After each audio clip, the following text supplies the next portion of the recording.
Alright, so I just got done repairing the wastegate on this 2013 Audi A4 with the 2-liter. And I made a little video last week talking about it, kind of just going over what I was going to do. But I didn't actually, it wasn't done at the time, so I figured I would give you a little bit more details. This is all just aftermarket stuff. This vacuum pod here, this actuator was bought on eBay.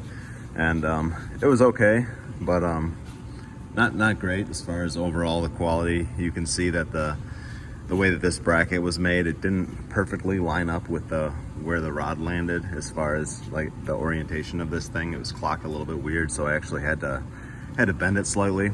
Once I had the wastegate kind of on there and I hooked up this rod, I could then, try to center the rod in the hole by tweaking this bracket around a little bit. So it wasn't perfect, but it was super cheap.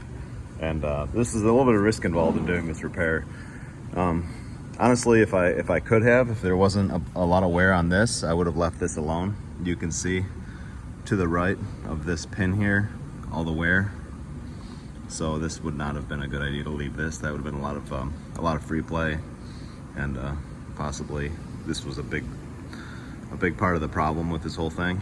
But so I had to replace that, and then once I cut this old one off, I cut the weld off on the with just a die grinder. Then I pulled this lever off, dropped this little valve out, and then I was able to just use a hammer and a punch and just drive this bushing straight out.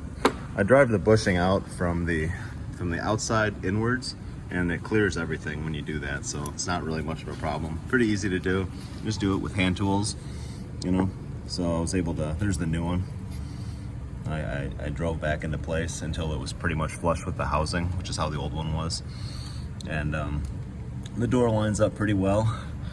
The only real variable here as far as setting this thing up is kind of adjusting the preload on this door, because you can weld this lever on any which way you want. So you could theoretically screw this thing up pretty bad, because this is not a threaded rod. There's no adjustment here, so you have to have this thing set pretty close to right away. So what I did is I allowed for a tiny bit of preload on this wastegate door. You can see I can still move it. It's not like it's not crazy. This is not in a position where it's already moved quite a bit. What I did is I just I made it so that when this lever was slightly extended and I had to take this and move it this way just ever so slightly before it would line up. So I kind of positioned everything in place. I positioned everything the way it was going to be, with this lever attached here.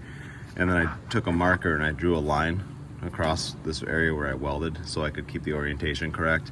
And then I moved this lever ever so slightly this way to increase the preload, just a couple degrees, and then I welded it in place. So that's what I did here. There's still some variables here. This isn't necessarily the greatest idea. This is something to try if you don't mind, potentially wasting a lot of time to save yourself some money. I feel pretty good about that as far as this goes, and this actual door looks pretty high quality. This pivot arm is fine, the bushing is fine, this stuff will be fine. But as far as this vacuum actuator, I would reuse the factory one if I could. Check that for wear.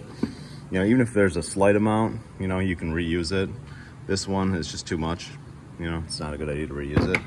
But yeah, so there it is. I'm gonna stick this back in. The actual turbo itself is in good shape. You get a lot of, I hear a lot of things about, oh, these turbos fail because of lack of maintenance and things like that, and it really doesn't line up with anything as far as it's not a lubrication problem or anything like that. The actual center bearing, the bearing on the turbo is very, very robust on these. We don't get a lot of failures with these, honestly. The turbos themselves hold up well. The wastegate is usually the problem. There's a little anti-rattle clip that was an updated thing that goes around this pivot here that I'm going to install before I stick this back in the car.